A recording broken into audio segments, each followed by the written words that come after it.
The grave stands a single boy named Ray, who is remembering the war. In his memories, Ray watches Havard, the man in the grave, explode in front of him and cover him in blood. The bloodied Ray notices that another comrade, a girl with blonde hair, is lying down in a pool of blood. Ray releases a blood-curdling scream, causing frost to start spreading around him, and a giant dome of ice encapsulates the battlefield.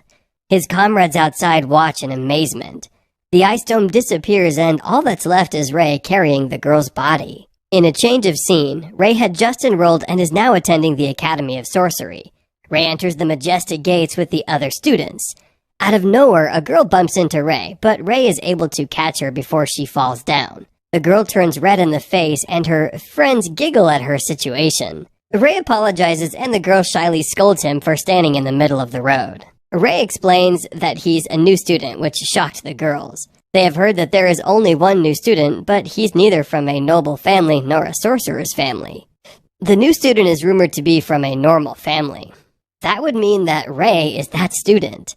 Upon realizing that he's an ordinary, the girls get grossed out and the bystanders who happen to hear them start gossiping about him. One guy confronts Ray and introduces himself as Albert Allium. Ray amicably introduces himself as Ray White and offers to shake his hand in a greeting. However, Albert just slaps his hand away and tells him that the academy is only for aristocrats, or at least someone born in a sorcerer's family. He declares that the academy is not for an ordinary like Ray. Ray just ignores him, which infuriates Albert.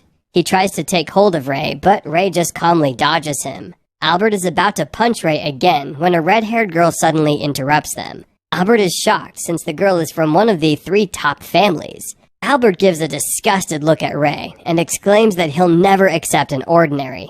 And then he leaves. The red-haired girl introduces herself to Ray as Amelia Rose and asks him if he's okay. Ray thanks Amelia for her assistance and shakes her hand. Amelia congratulates Ray for being the first ordinary in their school and tells him that he can always come to her for help. After the eventful morning, the Academy's entrance ceremony finally started. The principal of Arnold Academy of Sorcery introduces herself to the students as Abby Garnett and makes an impassioned speech. She tells them that the Academy has recognized their talents as a sorcerer, but they should still work hard to become the best sorcerer they can be. After Principal's spiel, the first-year student's representative is called for her own speech. It turns out that this is Amelia Rose herself. In front of the adoring crowd, Amelia rouses her fellow students in overcoming the hardships that they will face. After the ceremony, Ray goes to his classroom and introduces himself in front of the class. However, the reaction of the class was mixed. Some of them welcomed him gladly, while some started gossiping on how a commoner like him entered the academy in the first place. The teacher introduces herself as Helena Grady, or Miss Grady, and tells Ray to sit down. Amelia once again welcomes Ray, which shocks all the other students. They cannot believe that a member of the 3 top families is talking to an ordinary like Ray. Ray sits down and distractedly looks out the window at the city outside. His memories from the war come flashing back. Ray snaps out of his distraction when a chalk comes hurtling towards his head. Ray deftly catches the chalk between his fingers, but it abruptly explodes, coating his face in white. Miss Gray actually threw a chalk at him since he was not paying attention in class. His classmates laughed at him and Ray apologizes for getting distracted in class. Now that Ray is listening, Miss Gray continues her lecture. She calls Amelia and asks her to explain the different ranks of sorcerers. Amelia stands up and enumerates the 5 ranks.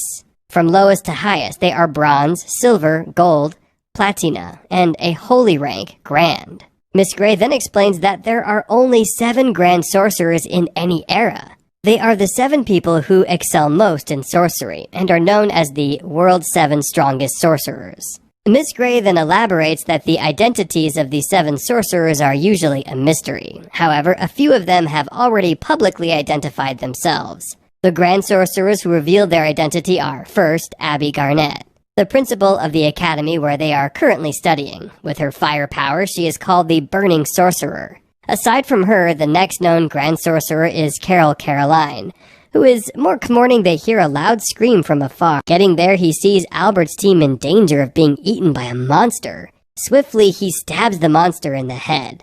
The fact that he killed this monster so easily makes Amelia wonder who he truly is. Just then, a shadow in the woods throws something at the monster, which brings it back to life, making it transform into a more vicious form. However, Ray maintains his stance, ready to fight. After witnessing the death and immediate resurrection of the monster, Avi and Eliza are shocked to their bones. The monster lets out a loud roar that gets the other students in their midst to be very scared.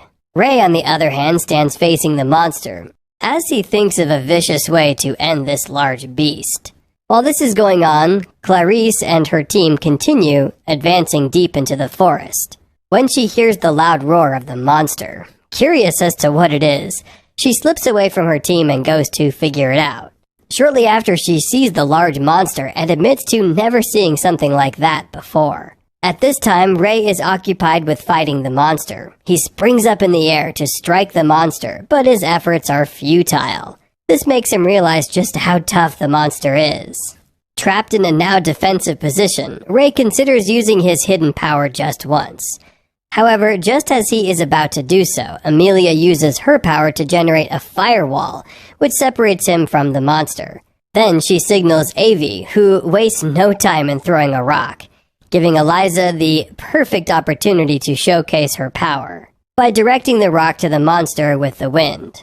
Fortunately, and with the monster now destabilized, the team scream for Ray to finish him off. Without wasting much time, Ray sprints to the monster and stabs it, just before splitting it in half. Having witnessed this, Allium is surprised. The team, however, are very excited that they are able to pull off such an attack. While Avi expresses his joy by happily grabbing Ray, Eliza's joy comes in the form of a shock when she hugs Amelia, stating that she was so scared. Holding her tightly, Amelia commends Eliza for working hard. Meanwhile, in the middle of trying to free his friends from the monster's webs, Allium is asked by his followers if he thinks Ray is really strong, but he seems more angry about listening to the question than giving an answer. Well, as much as he doesn't want to admit it, Clarice figures out that Ray is really strong. While she tries to align her thoughts, the being in the shadow who had brought the monster back to life disappears into thin air. On the bright side, Ray's team eventually get their last stamp. With this, they are now done with their mission, and the team begin to offer their thanks to each other.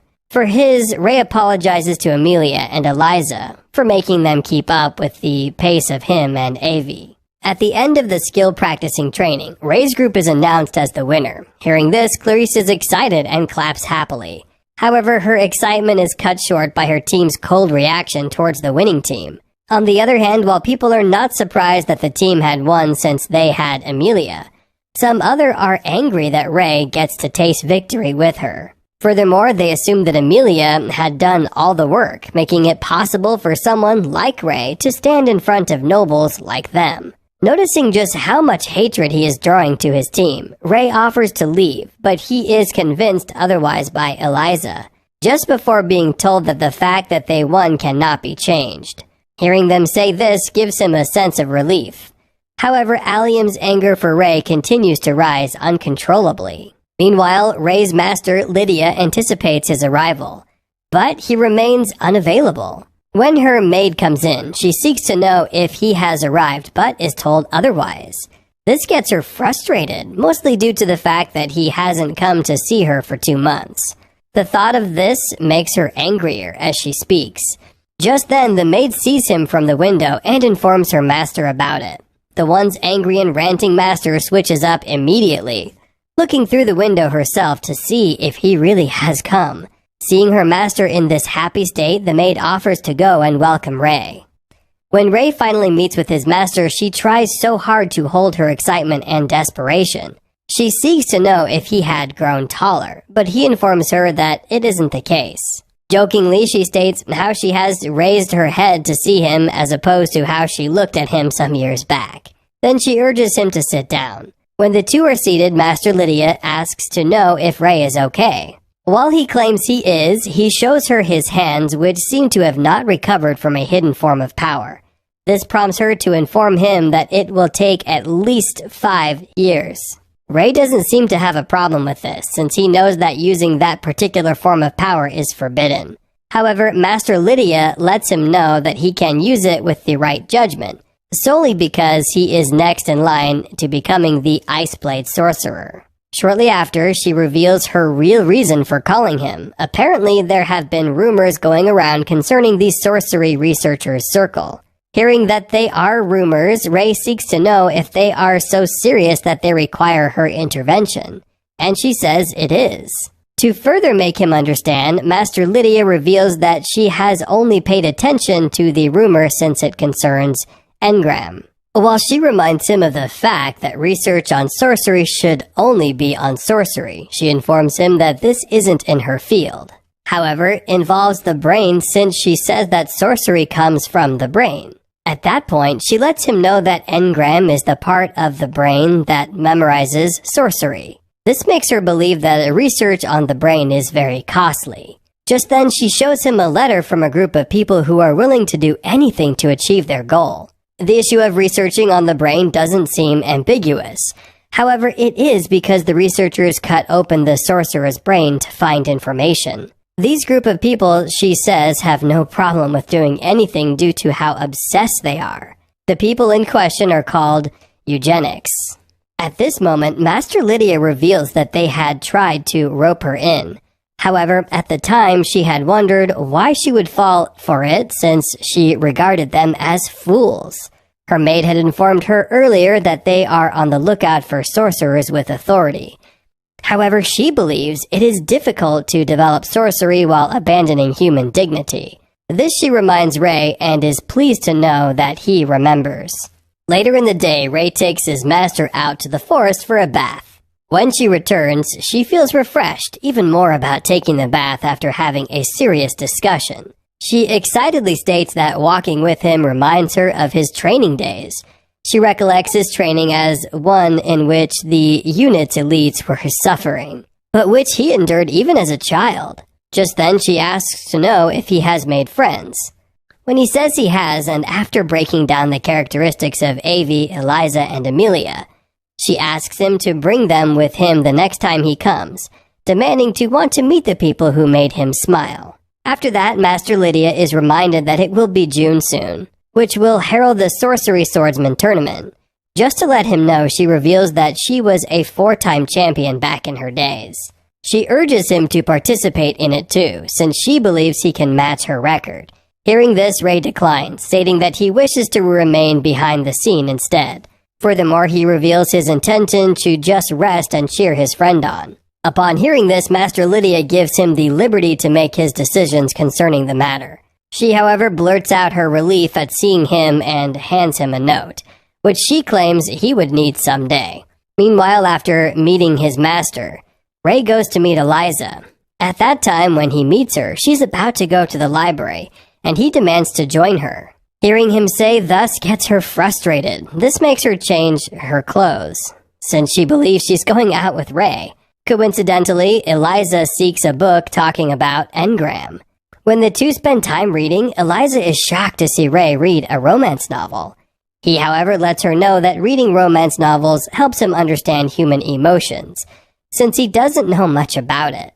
Later that day, while the two leave the library, Clarice sees them seeing them. She is surprised to find Ray at the library. She also finds it hard to talk to him since he is with another girl. However, while she hides to get her act together, Ray and Eliza discover her, and he asks her to join them for lunch. The mere thought of this makes her restless. Before eating, Ray introduces the two girls to each other, and they act so weird that it made their introverted nature clearly visible. They each, however, reveal that this is their first time in such a situation. After eating, Ray says goodbye to the girls as they leave together. Turning around, he surprisingly meets Amelia. While she's also surprised to see him, she informs him that she is there for a gathering of nobles, although she finds it to be annoying. She feels the start of the Sorcery Swordsman tournament will give the nobles many events to exchange pleasantries. Although she is a noble, she doesn't seem interested in any of this. Realizing that she has been talking loudly to herself, she apologizes to Ray for complaining. Ray, however, doesn't seem to have an issue with her complaining, since he believes it's necessary to vent out sometimes. Just then he compliments her choice of clothing, stating that it suits her more than that usual uniform she always had on, further stating that it brings out her beautiful and intelligent charm. Surprisingly, he reveals the entire detail of his outing to her, not missing a single event.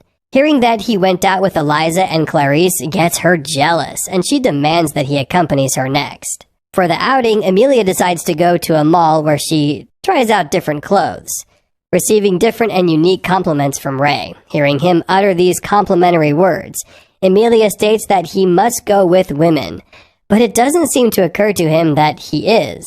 He feels this is so because he was raised by so many women. Still in the dressing room, Amelia sees a spider and dashes out in her underwear, not minding that Ray is present. When she comes out, she immediately grabs him, scared and crying. However, when she realizes that what she is wearing, she immediately runs back in, embarrassed. At this point, Ray seeks to know if she's okay and apologizes for accidentally touching her soft skin. Later that day, Ray gets invited by one of his teachers, Mentor Gray, and asked about his life at the academy. In response, he reveals that he is very satisfied with it. Just then, he seeks to know if something is wrong. This prompts Gray to blurt out the fact that she worries about him, since he is the first ordinary since the academy's establishment. Due to this, she fears he would have been heavily condemned by the noble students and apologizes to him for that. She states that she is working hard to become a sorcery researcher, fueling her desire to care more about students like Ray and taking care of them in order not to become a lonely researcher. Furthermore, she wishes to become a teacher who progresses along with the students. While she finds this to be selfish, she states that she wishes strongly to be Ray's teacher. Hearing this, Ray blurts out the fact that she is his teacher already, although she doesn't seem contented with that. She eventually asks him to see her if he has any problem. Before leaving, he informs her that he is thankful since his teachers and friends treat him nicely. That night, the students are worried about Allium since he hasn't come to school for a while. On the other hand, Allium spends his time in the woods, conducting dark sorcery as he seeks to act on his hatred towards Ray White. In the Hunters Club, the hunters are occupied with trying to exceed their previous time limit for sitting in the air. When they get to the 1,000 count, they seem to have achieved what they wanted. While this is going on, Evie asks Ray if he wants to buy some whey protein after school, but Ray declines, stating that he has plans after school. His plans, however, involve his gardening club, where he has been given the spare key to the club room to go there, since the other members will not be going there. He is being directed by one of the older members to be there, as she thinks he would probably arrive earlier than Rebecca. After being given the key, he thanks her for this, but she feels uncomfortable that he has to thank her and leaves immediately. Shortly after, Ray heads to the club room. When he opens the door, he walks in and goes straight to the inner room. Surprisingly, he sees a girl in her underwear. When she turns around, he realizes that she is Rebecca. Seeing how awkward a situation he finds himself in, he excuses himself from the room. Just then, the embarrassed Rebecca screams loudly. When she finally gets dressed and leaves the room, she offers Ray some tea. Apparently, the tea was brewed with herbs gotten from the garden club. On the other hand, he is uninterested in the tea and immediately apologizes to her for the earlier incident. Hearing him apologize, Rebecca informs him that there is no need to. Instead, she clarifies the issue regarding the kind of underwear he saw her putting on, stating that she had just finished from PE class and was changing. Furthermore, she states that she usually wears more mature underwear, and he finds this to be great. With this said, she urges him to forget about the entire incident, and he obliges. Later on, while taking a look at the bookshelf in the club room, Ray asks what the books are for, especially since they look ancient. To quench his curiosity, Rebecca informs him that it is a record of generations of the gardening club's data. Furthermore, she states that it contains information that cannot be found in other books. While Ray finds this to be amazing, he wonders if she has written anything of her own in the books. In response, she reveals how she intentionally records flowers that change by sorcery. Hearing this, Ray finds it weird. To make him understand, she takes him to the garden and shows him a plant that can use sorcery. Seeing this, he's surprised that plants have such abilities, and she makes him know that this is common in carnivorous plants, since sorcery is seen in their developmental process. Just then, she informs him about an entry regarding the Marguerite daisy he likes, and he is eager to see it. At that moment, Ray notices the change in Rebecca's facial expression, and when he asks her what's wrong, she states how happy she is to be able to educate him. Hearing her say this makes him wonder if there aren't other members for her to educate. But she states that everyone keeps their distance from her since she comes from the top 3 families. While she thinks everyone is nice, they are reluctant when she tries to teach them, and this, she says, makes it hard for her to open up to them. However, she feels relaxed since Ray doesn't do that. In reply, Ray assures her that he will not hesitate to ask her for guidance. Then he asks her to lend him the book in order to study it, and she's excited to lend it to him. Later that day, Ray and Rebecca continue to spend their time together, and she asks him if he is one of the committee members at the Sorcery Swordsman tournament. In response, he states that he is, and reveals his plan to cheer Amelia on. At the mention of her name, Rebecca blurts out how Amelia is the favorite to win the amateur group of the tournament, since she is the daughter of the Rose family. Meanwhile, Ray seeks to know about the 3rd member of the top 3 family, since he hasn't seen her at the academy. Apparently, the 3rd family is the Olgren family, who have always studied at the Diam Academy. However, Rebecca believes the daughter of the family would be a good rival to Amelia. The next day, the students gather around to watch Amelia compete in the preliminary contest, which is held in order to choose representatives. During the contest, Amelia wins over her opponents easily. Just then, and in a shocking turn of events, she seeks the teacher's permission to fight Ray next. Hearing her say this, some of the students get offended that she would pick Ray. However, they are optimistic that he will be crushed easily. At first, the teacher is reluctant about picking Ray since he is a member of the executive committee. But the determined Amelia decides to challenge Ray directly. Since he has been challenged directly, Ray accepts. When the duel begins, Ray allows Amelia to thrive on the offensive while he defends her strikes. Analyzing her strikes, he thinks they aren't powerful strikes, but they definitely are fast.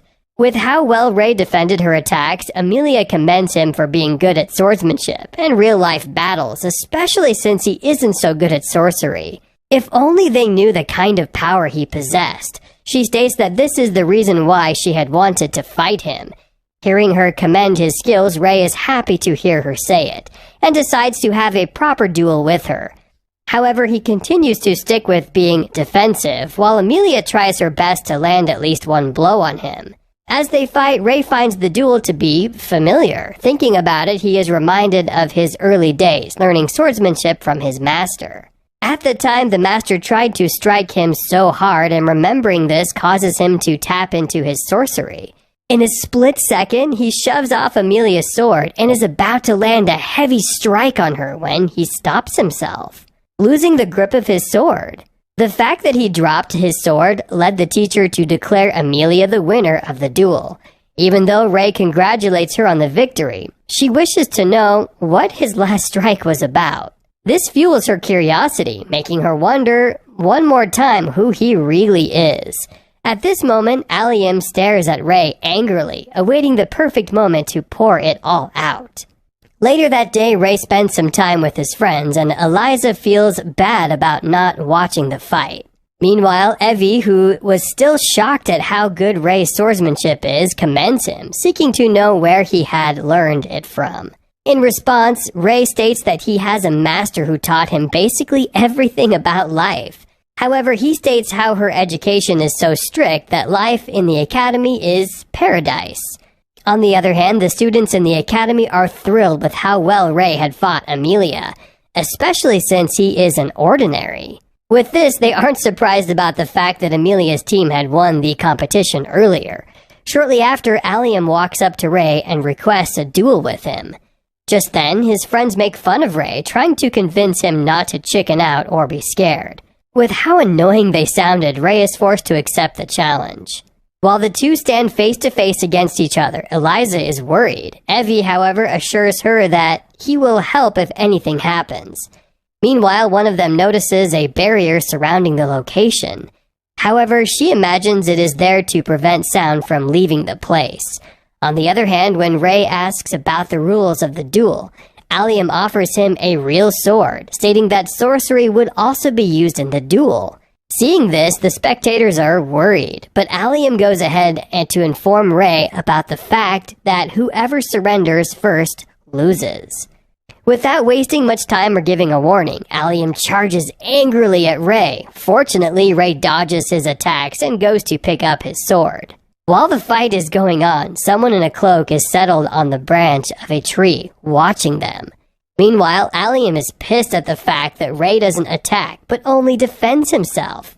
Due to this, he orders Rei to come to him.